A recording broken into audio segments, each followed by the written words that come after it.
জানিয়ে দিব সর্বশেষ আপডেট বাংলা সংবাদ। শুরুতেই শিরোনাম। প্রথমে জানিয়ে দেব হাসিনার পরিবারের মুখোশ উন্মোচন। শেখ মুজিবরের সকল কুকর্মের চাঞ্চল্যকর তথ্য ফাঁস। এতক্ষণ শুনছিলেন সংবাদ শিরোনাম, এখন থাকছে বিস্তারিত। শেখ মুজিব জাতির পিতা ছিলেন না। চলুন এক নজরে দেখে আসি ৭ই মার্চের ভাষণ থেকে ১৯৭৫ সাল পর্যন্ত কিছু অজানা ইতিহাস। ৭ই মার্চকে স্বাধীনতার ডাক দিয়েছিলেন। গত ১৫ বছর ধরে দাবি করা হয়েছে ১৯৭১ সালে ৭ই মার্চ শেখ মুজিবুর রহমান ঢাকার রেসকোর্স ময়দানে তার ভাষণে স্বাধীনতার ডাক দেন। তবে বেশ কিছু সূত্র বলছে ভিন্ন কথা।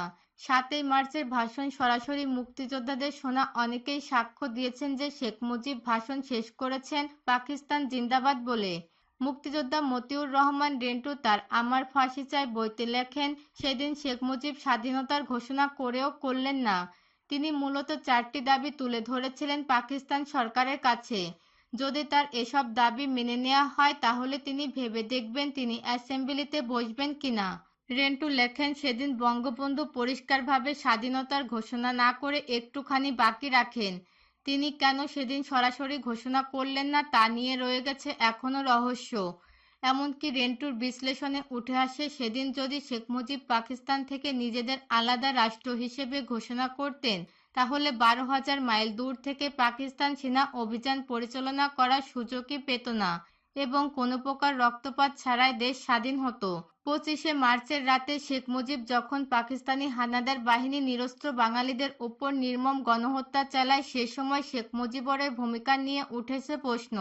বাংলাদেশের প্রথম প্রধানমন্ত্রী তাজউদ্দিন আহমেদের মেয়ে শারমিন আহমেদের লেখা তাজউদ্দিন আহমেদ নেতা ও পিতা বইয়ের কিছুটা আভাস পাওয়া যায়। বইয়ের ৪৫-৪৬ নম্বর পৃষ্ঠায় শারমিন আহমেদ লেখেন, ২৫ মার্চ রাতে শেখ মুজিবকে নিতে তাজউদ্দিন আহমেদ তার বাসায় যান।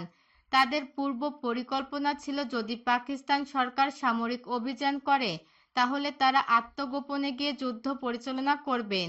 কিন্তু শেষ মুহূর্তে শেখ মুজিব আত্মগোপনে যেতে অস্বীকৃতি জানান এবং স্বেচ্ছায় কারাবন্দী হওয়ার প্রস্তুতি নেন।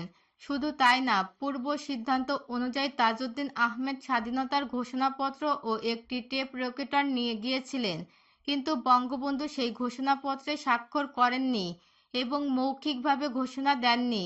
মুক্তিযোদ্ধা মতিউর রহমান রেন্টুর বইতে একই রকম বিষয় উঠে আসে।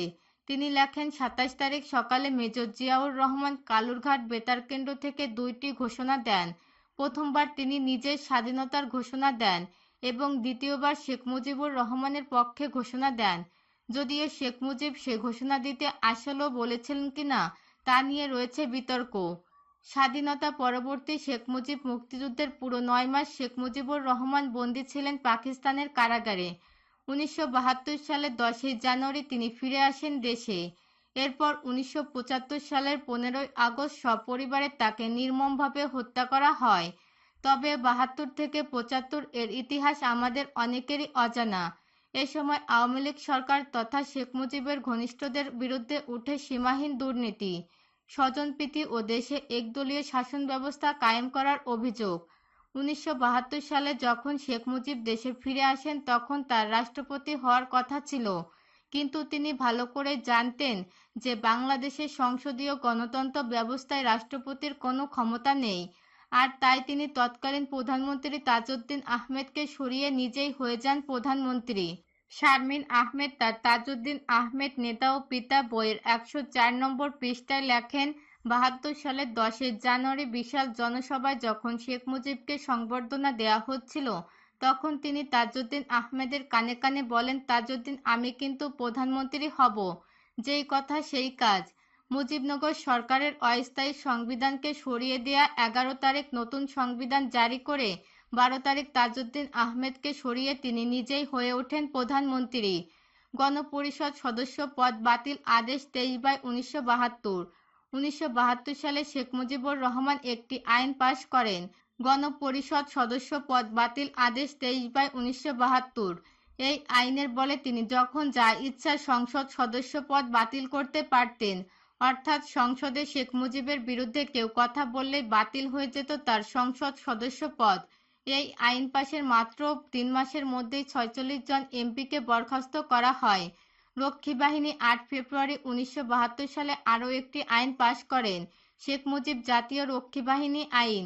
এই আইনের বলে তিনি সেনাবাহিনীর পাশাপাশি আরও একটি সশস্ত্র বাহিনী নির্মাণ করেন, যেটি কিনা সম্পূর্ণরূপে শেখ মুজিবের তত্ত্বাবধানে চলত। অভিযোগ উঠে এই রক্ষী বাহিনীকে ব্যবহার করে ঘটনা হতো বিচার বহির্ভূত গুম ও খুন। এমনকি এমনও অভিযোগ উঠে যে শেখ মুজিব দেশের সেনাবাহিনী থেকেও রক্ষী বাহিনীকে বেশি সুযোগ সুবিধা দিতেন, আর তাই সেনা সদস্যদের একটি বড় অংশের মনে জমেছিল তার প্রতি বিদ্বেষ। ১৯৭৩ সালের নির্বাচন ছিল একটি ঐতিহাসিক নির্বাচন, কারণ সদ্য স্বাধীন দেশে এ নির্বাচন আওয়ামী লীগ নেতাদের বিরুদ্ধে উঠেছিল বিপুল কারচুপির অভিযোগ। শারমিন আহমেদের লেখা তাজউদ্দিন আহমেদ নেতা ও পিতা বইতে ৭৩ এর নির্বাচনের কারচুপির বিভিন্ন কথা উঠে আসে। এমনকি এই কারচুপিতে সরাসরি শেখ মুজিবের অংশগ্রহণের অভিযোগও উঠে আসে, আর এসব ব্যাপারে তার সাথে তার ছেলে শেখ কামালও ছিলেন জড়িত। সে নির্বাচনে আওয়ামী লীগের সবচেয়ে বড় প্রতিদ্বন্দ্বী ছিল জাসদ, আর জাসদের নেতারা যারা নির্বাচনে অংশ নিতে না পারে তাই বহু নেতাকে অপহরণের ঘটনা ঘটে। ভোলার শাসকদের আমলে এক শক্তিশালী নেতা ছিলেন ডক্টর আজহার উদ্দিন। একই আসন থেকে মনোনয়নপত্র জমা দেন শেখ মুজিব, কিন্তু মনোনয়ন জমা দেওয়ার দিন আওয়ামী লীগের কিছু লোক ডক্টর আজহার উদ্দিনকে অপহরণ করেন, ফলে তিনি মনোনয়ন জমা দিতে পারেননি। আর সেই আসনে শেখ মুজিবকে বিনা প্রতিদ্বন্দ্বিতায় বিজয়ী ঘোষণা করা হয়। এ নির্বাচনে যারা অন্যায়ভাবে আওয়ামী লীগকে জিততে সাহায্য করেন তাদের অনেককেই পরবর্তীতে সংসদের বিভিন্ন মন্ত্রী পদে দেখা যায়। ১৯৭৪ সালে দুর্ভিক্ষ। ১৯৭৪ সালে স্বাধীন বাংলাদেশে ভয়াবহ দুর্ভিক্ষ হানা দেয়। এই দুর্ভিক্ষের ভয়াবহতা এত বেশি ছিল যে এ সময় অন্তত ১.৫ লাখ মানুষ মারা যান। যদিও সরকারি হিসাব অনুযায়ী মৃতের সংখ্যা ছিল ২৭,০০০। এই দুর্ভিক্ষের পেছনে আওয়ামী লীগ সরকারের সীমাহীন দুর্নীতিকে অনেকেই দায়ী করেন। যদিও তৎকালীন সরকারের পক্ষ থেকে জানানো হয় যে বাংলাদেশ কিউবার পক্ষ নেয়ায় যুক্তরাষ্ট্র বাংলাদেশের উপর নিষেধাজ্ঞা দেয়, আর তাই এই দুর্ভিক্ষ দেখা